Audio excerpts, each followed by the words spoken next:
Australia's most powerful figures in the jail and underworld scene. Peter Vaiusu, leader and founder of the fierce gang bloodline Iga.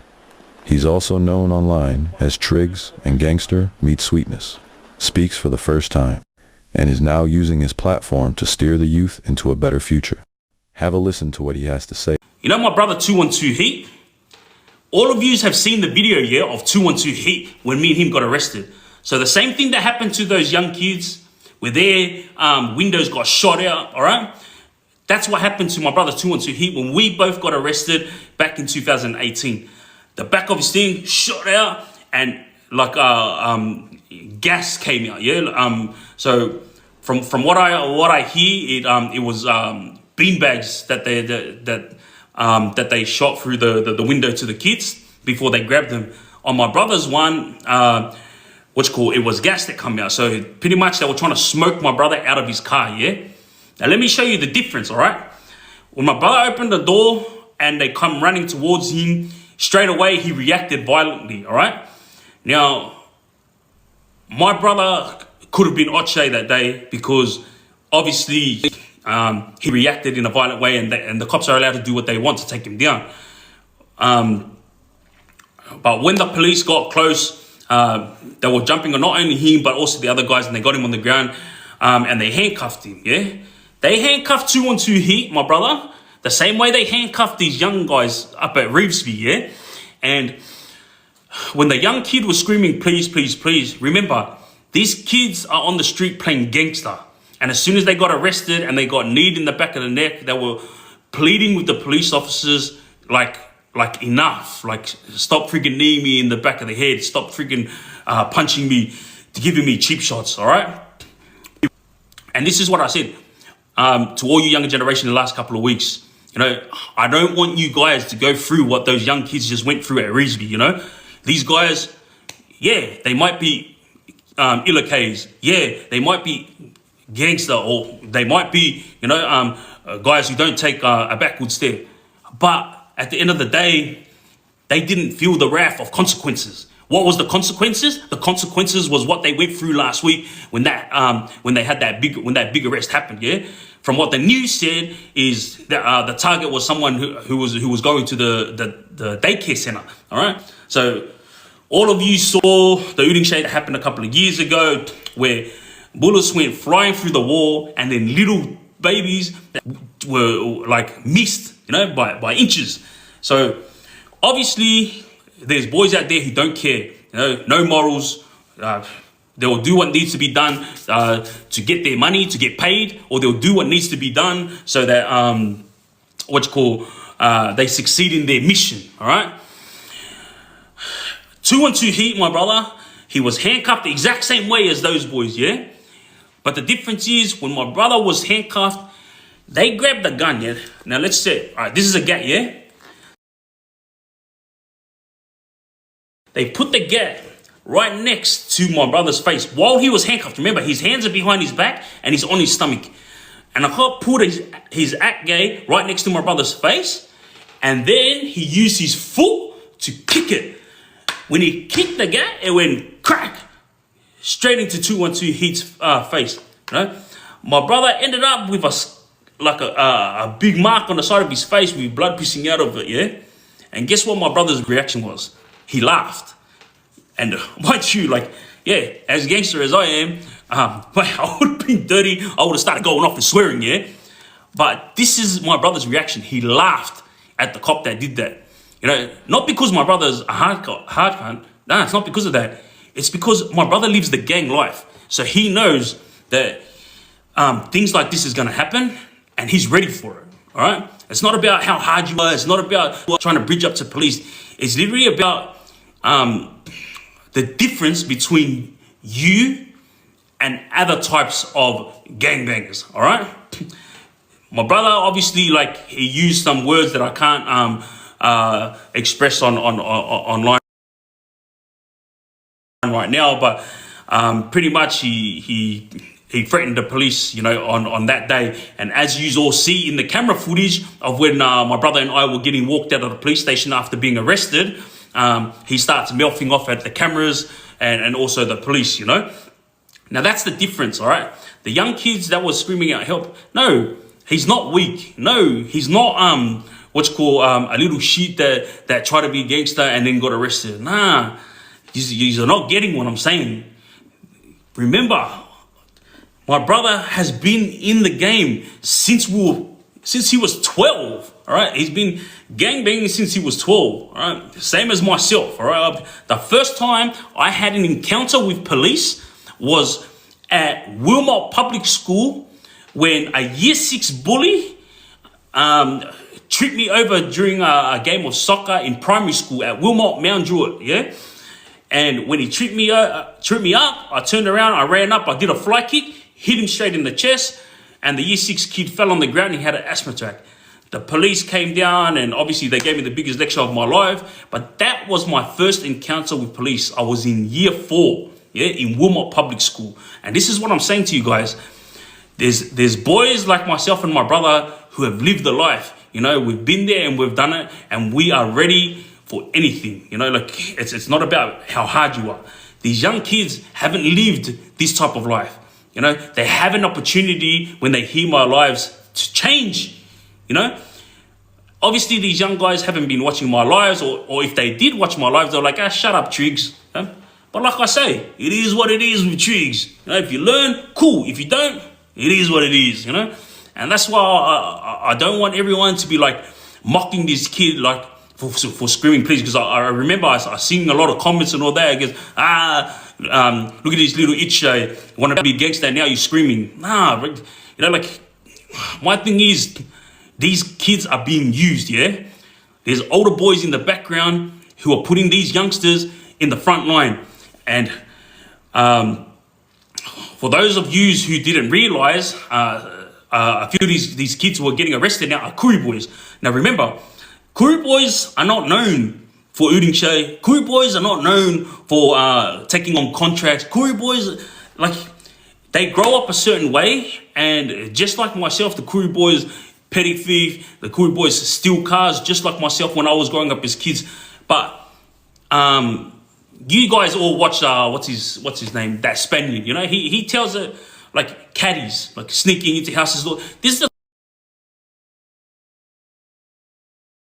the type of things that a lot of Kuri boys get into, you know. And then they eventually, now these Kuri boys are getting involved in real gang related stuff. Like, they're not in gangs, the Kuri boys, and a lot of these youngsters are not even in gangs. They're just trying to make quick cash, yeah.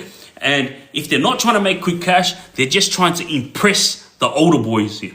Because I'm telling you, I'm not an idiot. I've been in the game a long time, yeah. And the amount of money that is offered to the younger generation to drop off Ilk cars and to drop off firearms or Ugdres, the money that is offered up to them is like chump change.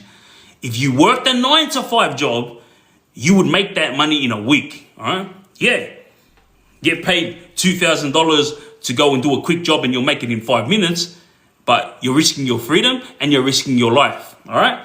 But if you worked your ass off during a week, you'll make that money. All right. If you don't want to work, freaking get on YouTube and find something worthwhile that you love and stick to that, focus on that, so that you may be able to make money from what you love. All right? I'm not trying to tell you go out and get a job. I'm not trying to tell you what to do. All I'm saying is there is better ways than crime to live your life and to make money. I'm telling you, keep going the way you are going. To all you younger generation out there, you're going to end up like that kid who's pleading and screaming for mercy, you know? And like I'm saying, I'm not trying to belittle that kid. You know, he's been used and now he's stuck inside prison, and this is exactly what he's going to do, yeah? As soon as he hits juvie, what are you in for? Yeah, did you see the boys that got arrested at Reesby? I'm one of them, yeah? This is exactly what he's going to say. Who do you roll with? Yeah, I roll with this family, or I roll with this gang, or I roll with those bikies. This is exactly what he's going to say. Why? Because he wants to keep up that image. He wants to keep up that gang-related mentality, you know? But deep down, I know that he's shattered. He's locked up. He's shattered at the fact that he cannot be there for his family now. Why? Because he's locked up in juvie. And if he's not locked up in juvie, good luck to you. He's now in prison and he's going to be starting off with rubbish. In juvie, as soon as you walk in, you get a good feed, and you're spoken to, by people that actually care. If you're going to jail, good luck to you. No one in jail cares about you. The only reason why they do what they do is to make sure that they're known they've got it on record that they have done their job and they have done their duty. That's the only reason why majority of the screws go to work, is to do their job, yeah? But they won't go above and beyond to actually help you. Very, very, very few screws will go above and beyond to help you. So, with all the arrests that's been happening, because it's not only that, there was Abingstays, bro, I swear to you, in the last week, it's probably been about 7 or 8 incidences, all concerning the younger generation, and I'm just like, come on, fuck. Like, I'm not gonna freaking talk rubbish about them. All I'm gonna say is, like, guys, I'm gonna give you like a story that happened, yeah, while I was in prison. So for all of you who don't know, my background is entertainment. So I run events. I used Inside Out, all right? So I think it was about 4 or 5 years ago. So I did 7 years and then I just got out 4 months ago. And when I was inside prison, I got my wife to run Snow Tunes for me. If you guys don't know what Snow Tunes is, it's a winter festival in the snow at Jindabyne. So my wife was running that with my business partner at the time. All right, Snow Tunes goes off. It's a festival that caters to a lot of the little rich white kids up down those ways. Because you don't really see islanders. Babe, do you remember that what's his name? What's the name of that little wolf or that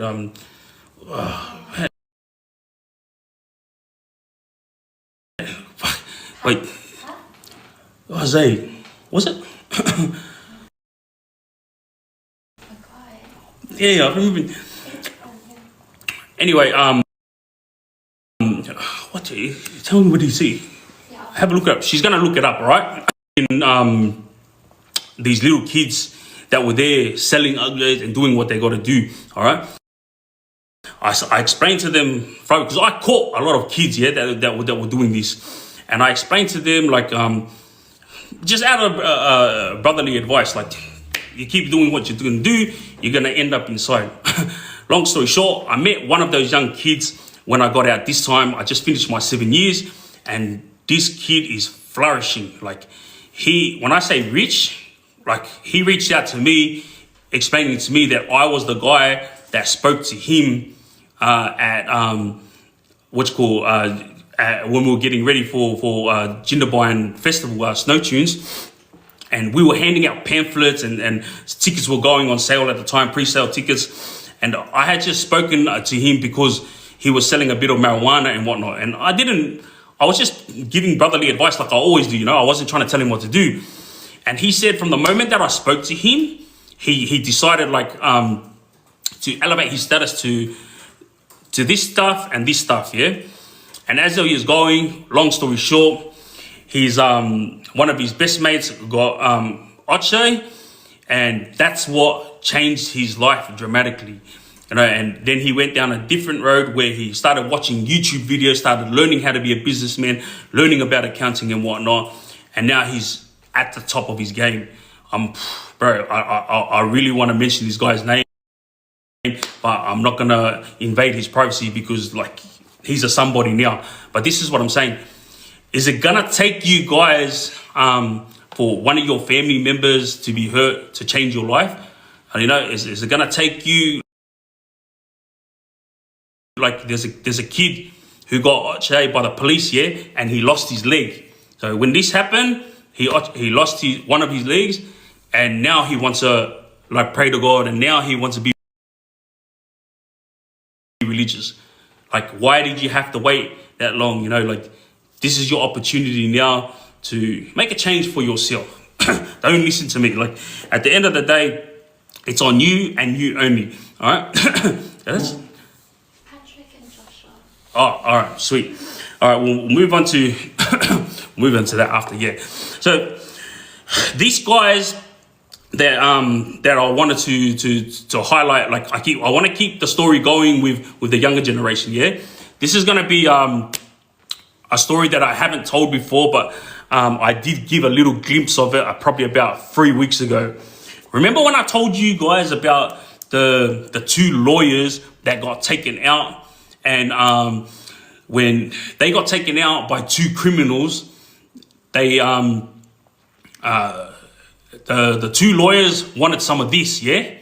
But the two criminals had no money. So the two female lawyers were like, oh, yeah, you know what? It's all good, then we'll go home. But these two criminals were supposed to go to a hotel with these two female lawyers together, all right? So this is what I'm going to explain to you. Everyone out there that's been inboxing me, obviously it's just, I probably got about, I think, 8 messages. And out of those 8 messages, there was 2 from the same person, yeah? But these guys were saying, why is it, Triggz, that you always tell stories about other people and their faults, but you've never told any stories about you and your boys and your faults? Obviously, you guys know I'm always telling stories about my faults, all right? But I haven't said anything about my guys as of yet, yeah? There's a big story we're in the middle of doing about one of my guys. It's gonna be on YouTube. A lot of people have watched the footage of what happened, but I'm not gonna highlight it right now. That'll be on YouTube within the next week or so. But you all wanted a story about the faults of my guys, so I'm gonna give you the story, all right? Remember those 2 guys that I told you that took out those 2 lawyer girls? So those 2 guys apparently were a part of Bloodline. I've never met them, obviously, because they're younger, yeah? The reason why I'm highlighting these 2 guys is to show all you younger generation out there how two-faced this life is, yeah? This kid, he came from juvie, and the other kid was his best mate, pretty much, yeah? When it came to Goulburn, the situation with S2F and Bloodline had broken out, and he saw how Bloodline didn't have the numbers, but they did what needed to be done that day, and all of S2F buckled, all right? Not one person went and stuck up for Sunia when he was getting attacked by 2 Bloodline boys, and pretty much half the yard was S2F at the time, and no one helped him. So to you younger generation, understand that, like, when they had the numbers, they could have backed up their boy, and there was only 2 Bloodline boys in there, but they didn't back him up. This is what this life is all about, you know. There was a guys who will go on with it when they got numbers, and there's guys who just don't have it in them, you know. Once they see someone that's about it. Remember how I told you about my brother 212 Heat and their kid? All right, my brother's about it. All right, that kid wasn't. Obviously, he's about it when it comes to doing all that rubbish on the streets. But when it came to the consequences, he wasn't ready for it. He didn't realize that police will do this type of stuff here. Yeah, but this is what I'm saying about those S2F boys who were there that day. They all buckled, and none of them backed up their one guy. And guess what? That one guy who was getting opchayed by 2 of my guys, he was the brother of the leader of S2F. So the leader of S2F is Esa Kefavalu, and his brother was the one that got chopped. Yeah.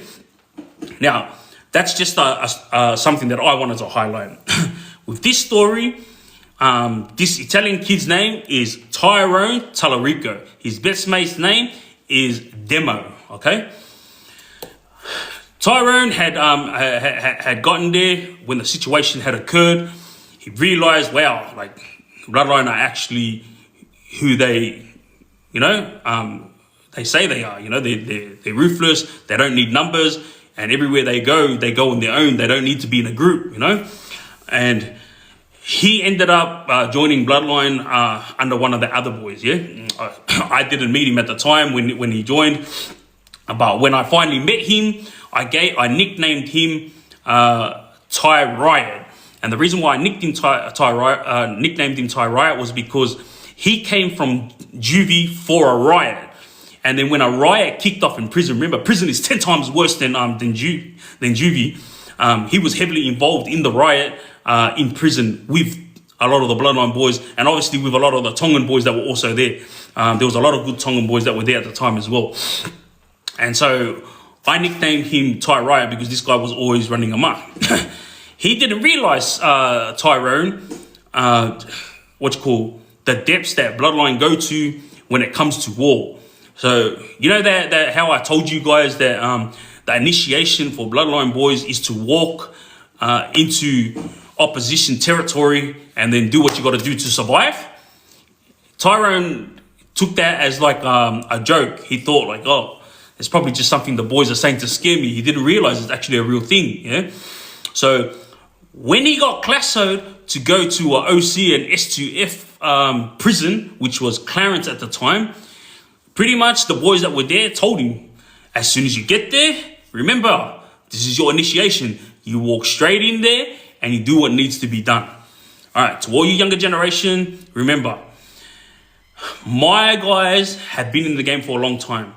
And these are the types of guys, and myself, these are the types of people that I'm trying to tell you to stay away from. Stay away from people like myself and my guys who grab younger generation guys like Tyrone and make them their frontline soldiers.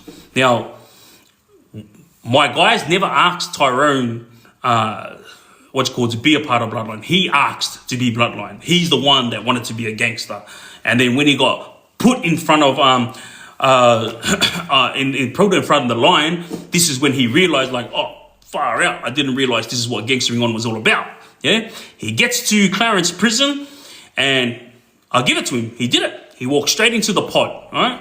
When he walked into the pod, he saw his mate Demo. All right. Now, Tyrone told our boys a story after the incident happened. The story was, he walked in and he stood there and he yelled, FOC and S2F. Then they all ran down and he tried to go hard, but he got abstayed a couple of times, and then the screws came in and stopped it. Pretty much, that's what an initiation is. You walk in and you survive, yeah? Tyrone told us he walked in and he survived. Fast forward 3 years later, I find out that he actually walked in there, and then he went with his mate, and they went and started doing laps until one of the S2F guys grabbed him, took him into the room, and then they brevelled him.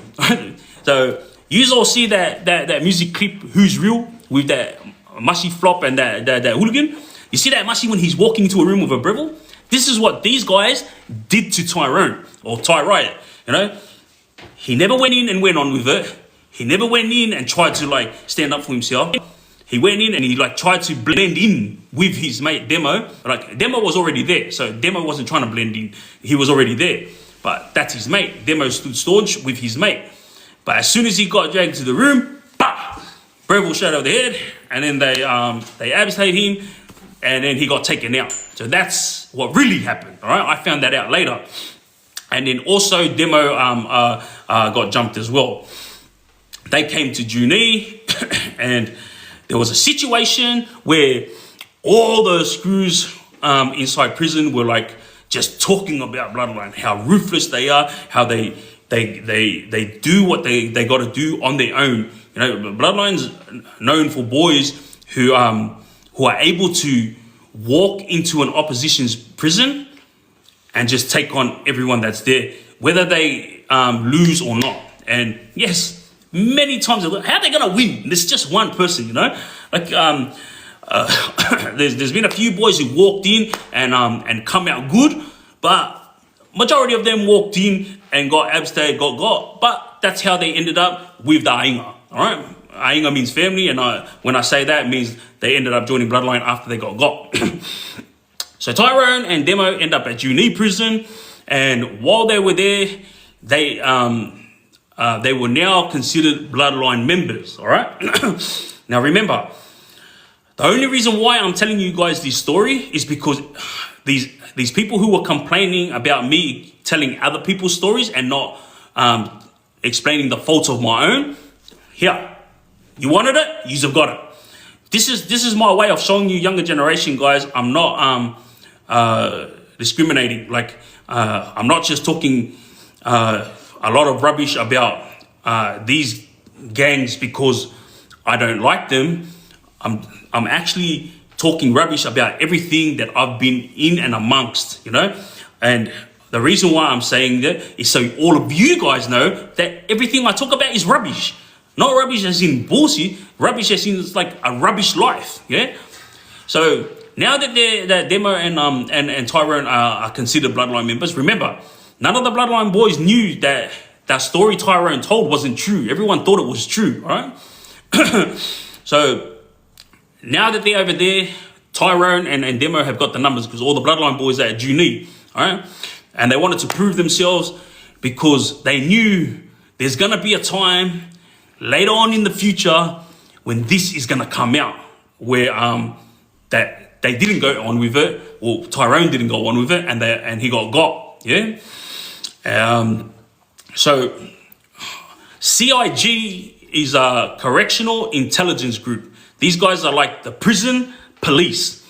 They called me for a meeting at Silverwater Prison, and when they called me for a meeting, they said to me, you need to start talking to your guys and calming them down. And I was like, what are you talking about? And they're like, in the last week, Pete, there's been 7 abbing stays from your guys in different prisons. And I was like, what? I'll go, who? I've never heard about anything. And I was like, you never heard about it because they just walked into the prisons one out and did what they needed to do. He goes, it wasn't a gang brawl or anything like that. It's just guys walking into the prison, doing what they needed to do, and then leaving to go to Segro. And they go, and the worst of it is, in the last week, from all the statements we just told you, 2 guys had gone in and abstained someone who was a member or an alliance of OC, and this guy was in the middle of having a visit with his mum. So you guys are all watching me while I'm going live, yeah? This kid was talking to his mum on video link, right? Tyrone and Demo came from behind and just started freaking going at this, going to town on this guy. This is what built their status, all right? Now remember, the Bloodline boys all respected them because of what they went through at Clarence when they were with the ops. But when they did that, now everyone had respect for them. Everyone was like, oh, wow, you hear about those 2 younger boys, Tyrone and Demo? They freaking op-chade a guy in front of his mum during visit, yeah? And the CIG, Correctional Intelligence Group, who came and saw me, they're like, you know what they did? He goes, I'm telling you now, it's never going to happen again. We don't care if we have to lock down all of Bloodline. They will never get visits again. And the only time they will get visits is when we give it to them because of that situation that occurred. They were supposed to be going to visits, but instead of going to visits, they went and attacked that guy, yeah? And this is what I'm telling you guys. This is the life that I don't want you younger generations to end up in, you know? Being puppets for the older boys. Or I'm not even going to say the word puppet, but doing what you need to do so that you get respect from the older boys. Because that's what Demo and Tyrone were doing. They were trying to get respect from the boys because they knew that they effed up at Clarence. You know, that story that they told us was a load of lies. So now that they got their big name, not only with Bloodline, but also with other prison inmates as being dangerous, those guys who do that, they went to Silverwater. Again, another S2F member. They went to town on him, and then he got taken as well, all right? These 2 went from there, ended up at Goulburn with all the other Bloodline boys because they were getting tipped around everywhere, yeah? And then when they were there, they eventually ended up at Narrow. Well, Tyrone did. Now this is where I'm gonna explain it thoroughly to all you younger generation out there. See how that Tyrone was going hard for all the bloodline boys. When he ended up at Junee Prison, the Hells Angels is a bikie gang. The Hells Angels told Tyrone, come and join us, and if you join us, we're gonna give you full colors, and we're gonna look after you with money. Now, if you guys don't know, all over the news back a couple of years ago, the Hells Angels were known to be big money makers here in Sydney. You know, a lot of money was being laundered, and they were getting arrested left, right, and center, but the cops couldn't stop their money flow.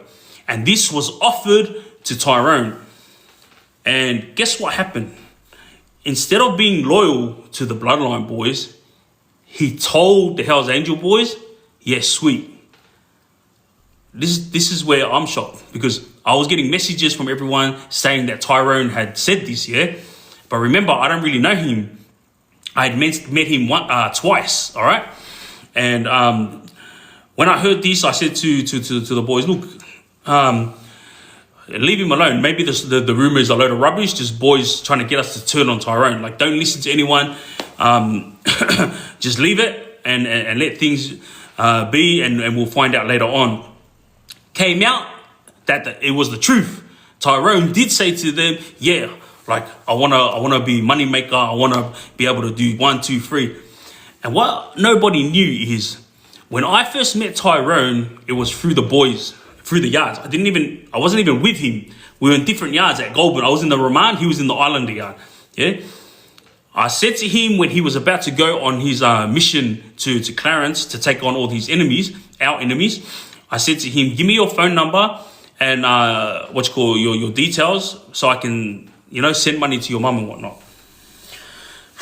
For someone I didn't know, like, I actually went out of my way. My wife went out of her way.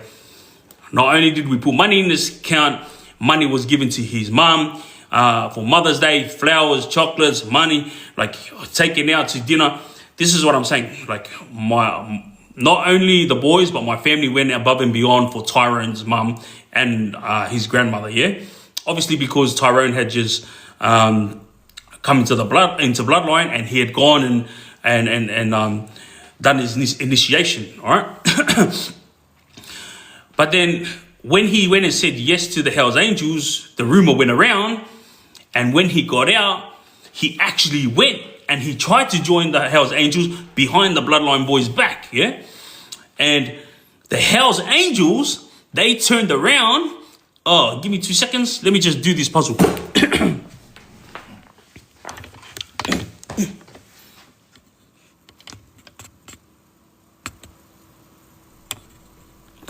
Yo, got it. So the Hells Angels, they turned around and they said, mate, Bloodline's a ruthless crew. If you're willing to be a two-faced to Bloodline, God only knows what you would do to us. So nah, man, you're not in the Hells Angels. They knocked him back after telling him that he could join. Like, what Tyrone didn't realize is we got history with the Hells Angels.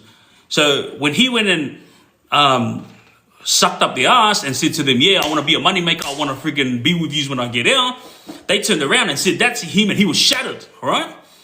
And then I found out afterwards that he was now trying to join the Almadines, all right?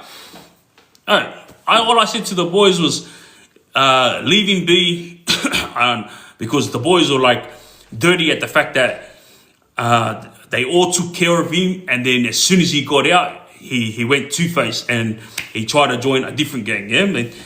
Right, this is what I'm saying to all you youngsters out there. Look how solid my team is, but then younger boys come in, and then this is what they do, all right? The same thing as that demo. He's got bloodline tatted right across his face. And Tyrone, he's got bloodline tatted all over his body. But as soon as he got out and he got knocked back by the Hells Angels, he was trying to join the Almadines. And then he went and started trying to get the bloodline tattoos tatted off him, because he knew that now the Bloodline boys, weren't happy with him and what he did. He went and tried to start a lie and say the reason why he left Bloodline was because my brother had an argument with him and started threatening him. But what nobody realized outside of the gang is that this happened when my brother found out about what he had done, being a two-face. But before this even happened, he had already said yes to joining the Hells Angels while he was at Nowra with the boys. And then when he got out, there was no argument or nothing. He went and tried to join them, and the Hells Angels told him to get effed, you know?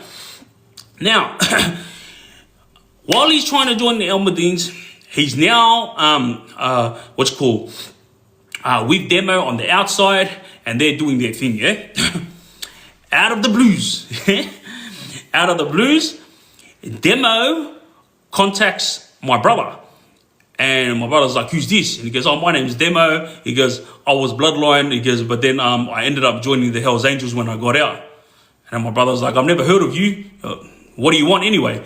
And he goes, brother, I just thought like, because I went hard for Bloodline, that you would help me. My brother said, help you with what? Because, bro, I just got jumped. He goes, bro, they jumped all over my head. And my brother's like, what? What do you mean? And he explained that Tongan boys on the outside had jumped on his head, but his Hells Angels mates didn't help him, or they refused to help him. Right? And this is where I'm at. A lot of Tongan boys are connected to the Hells Angels, yeah?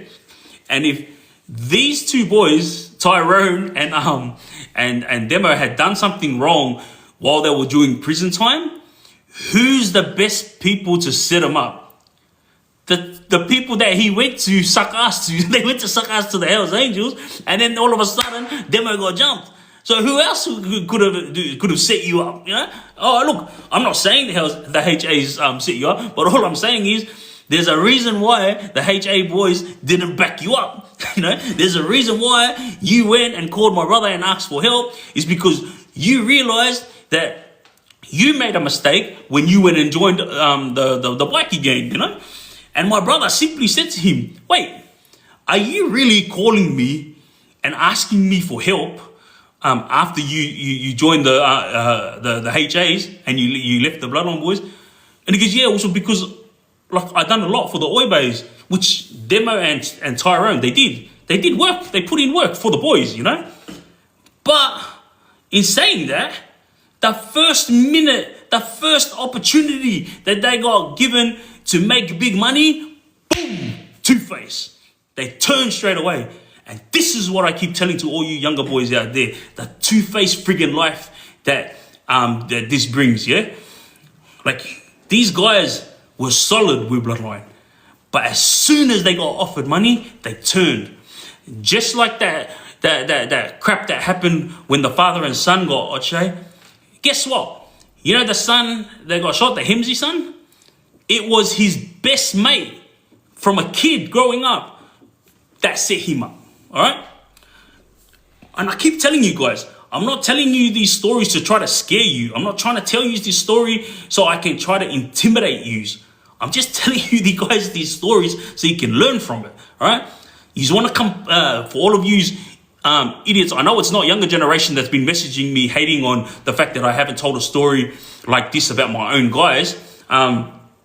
So I know it's not the younger generation. It's people that's either my age or just a little bit younger than me that can't hack the fact that I've exposed all the rubbish that they've been saying for the last fucking 9 years. Yeah.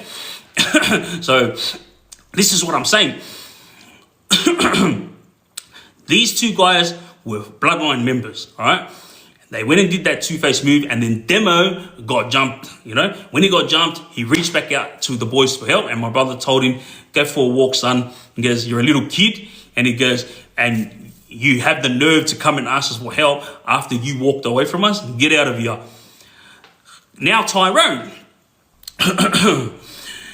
He, apparently...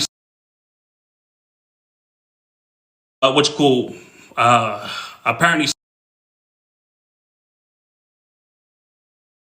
bad words said between the Bloodline boys and Tyrone. Pretty much, the Bloodline boys just washed their hands of Tyrone, you know, like, they don't want nothing to do with him, or they don't want to hear anything about him ever again, because this is the type of person he is, you know. And obviously, if the Elmadine boys had known about this situation, they never would have helped him. But yeah, this is exactly what he did, and the Hells Angel boys kicked him to the curb because of it. All right. Now, the story that you guys all waiting for was about the two lawyers. Now, the two guys who are so-called two gangsters who run amok and go on with it, they are the two guys that I just finished talking about, Demo and Tyrone. These two took two lawyers, female lawyers, out, yeah, and they partied with these two lawyers. When I say party, you all know what party is. And then the two female lawyers were willing to go back to a hotel with Demo and Tyrone, all right? And the story goes that, remember, I didn't hear this story from Tyrone or Demo, yeah? You know the two female lawyers? These two female lawyers are so dumb that they tell this story to every inmate that's a gangbanger, right? Like, this is what I haven't even touched on, is the two-faced lawyers, you know, these lawyers who are little dogs that go around and pass on messages. But I can't just blame the lawyers, because also screws and cops do the same thing, yeah? But I'm just talking about these female lawyers, who think that they're gangsters, you know? They've started a lot of war between a lot of gangs, yeah? Because they passed on messages. And when I tell you about the wars that went on inside prison because of these female lawyers, you're gonna be shocked. Like, everyone on the media, everyone on social media is talking about how these gangs are going to war inside prison, and they didn't even realize it was freaking female lawyers that started it. They were the ones that freaking made all these fucking abbing stays and everything happen. And also, you know, these ones that were happening outside, these freaking female lawyers were the ones that helped orchestrate it, all right? Not just the female lawyers, also female officers that were passing on messages from prison outside were the ones that helped orchestrate Uningshays. This is what I'm saying to you guys. You all think that gangstering on is just, you take it like at face value, where you're like, I've seen it on movies. It's easy for me to hold a gat and pull the trigger. I can be a gangster. You know what? I am an gangster guy. Yeah, that's what I am.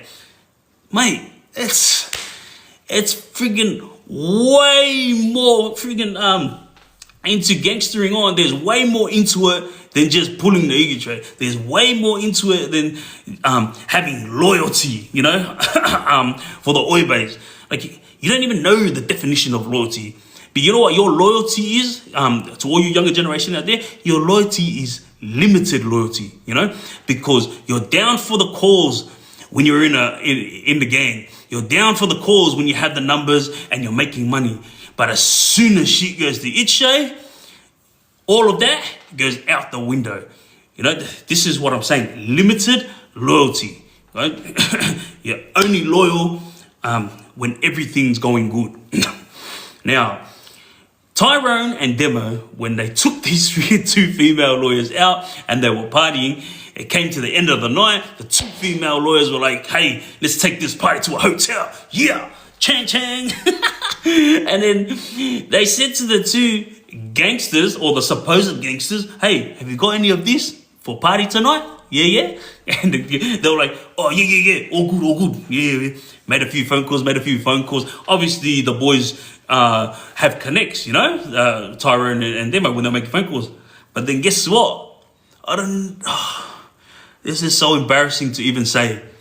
They turned around to the two female lawyers and they asked them, how much money have you got? And they're like, oh, what do you mean? These two idiots, like, with no embarrassment whatsoever, asked the two female lawyers if they could pay for this. And the two female lawyers, yeah, like, they were embarrassed that two so-called gangsters asked them for money. The two female lawyers were so embarrassed that they were like, you know what, nah, we're just gonna end the night here. Yeah, Take care, guys. What happened to Gangsta? This is what I'm saying, you know, like, there's a lot more to gang life than what you guys think, you know, and this is exactly what how I'm gonna end my life. There's a guy named Doc, all right, Afu, AFU. This guy's old school crim, like from way back in the 90s, yeah. And I've touched on this once before, but I'm going to touch on it again just so I can teach all you younger generation what the older boys do to the younger guys. I know you may sit there and you think, nah, there's no way my older boys are using me. Look, all right, let's say your older boys are not using you, yeah? But ask yourself this, why are you doing all the dirty work? Why are you parking up all the kill cars? Why are you collecting all the Ugdre money? Why are you the one that's always going to pick up random stuff from random places and not them? You know why? Because you're being used. That's why. I'm not here to belittle any of you. All I'm saying is, here's a story.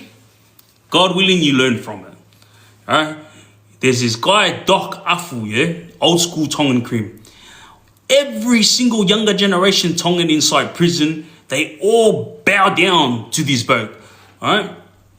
And they all think he's a don. They all think he's a gangster. They all think that he's the one that takes care of all the Tongan boys. But guess what? What none of the younger generation knew is during the racial wars, Doc did nothing, not one thing for the Islander boys, yeah? He was the only Tongan that was kicking back at Bathurst with all the Kuru boys when all the Islanders were getting chopped at all the Kuru prisons. He was there through all of it, yeah? And he did nothing. You remember when I told you guys that I went to Bathurst and then they told me I was going to go out to the main, and then Johnny Bandit, the Asian, he sent him, he looked up at me and said that he'll watch my back when it comes out? Guess what? Doc was there when that happened.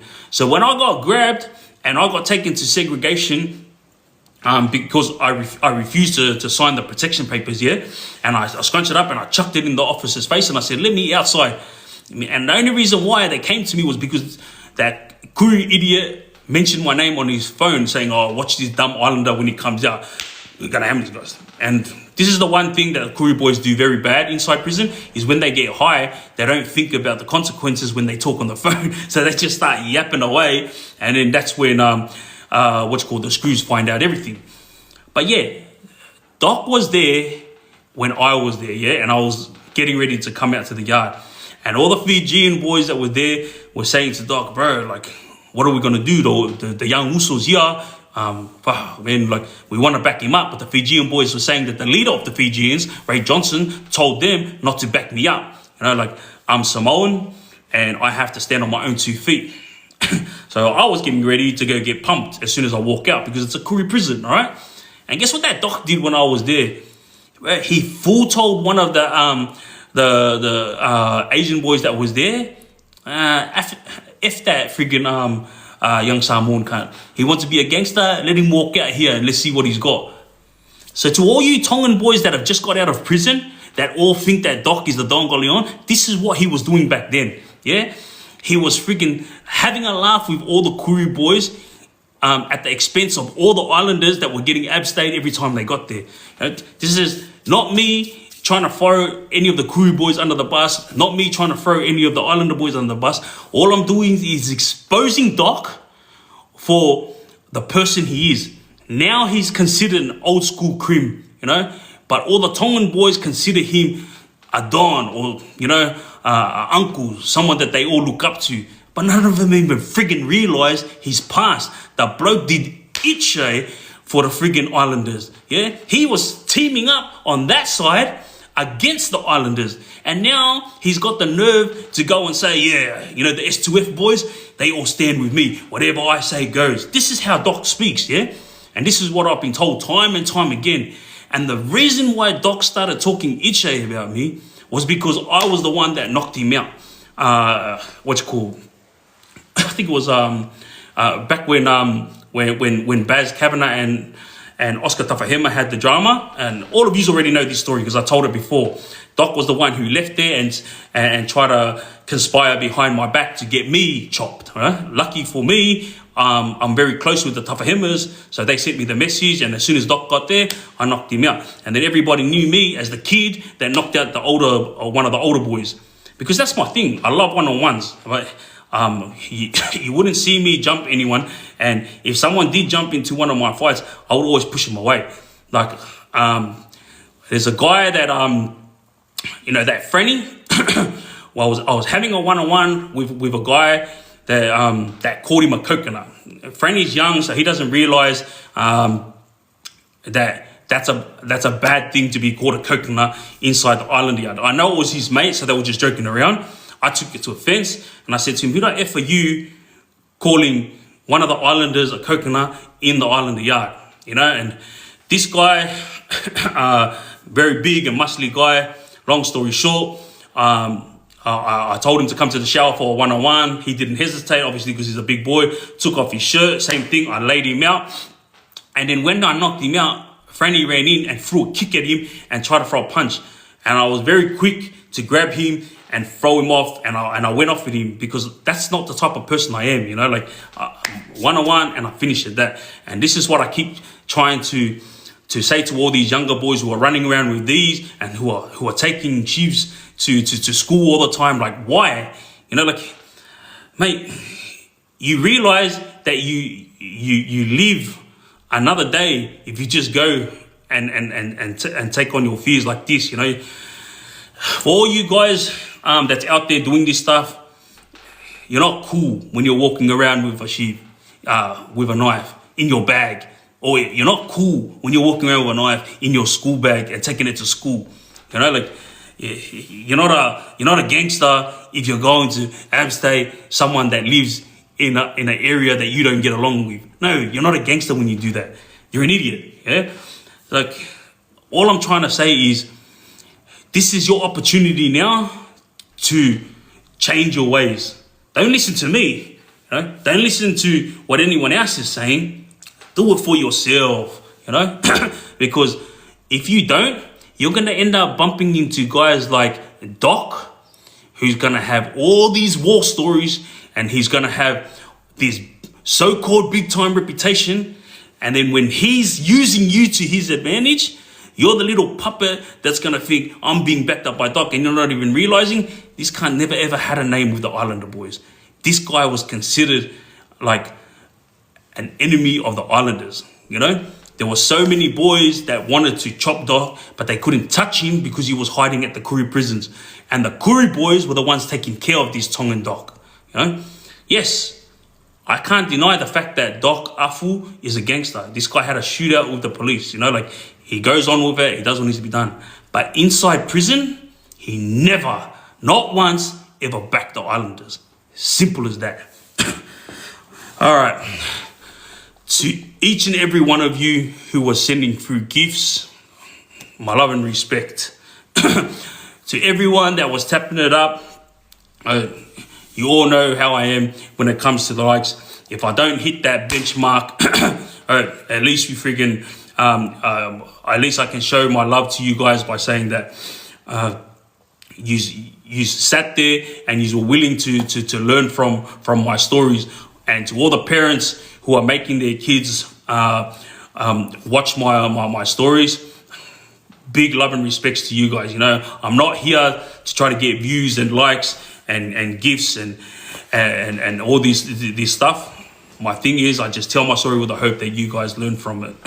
But at the same time, remember, I am not trying to tell any of you guys what to do.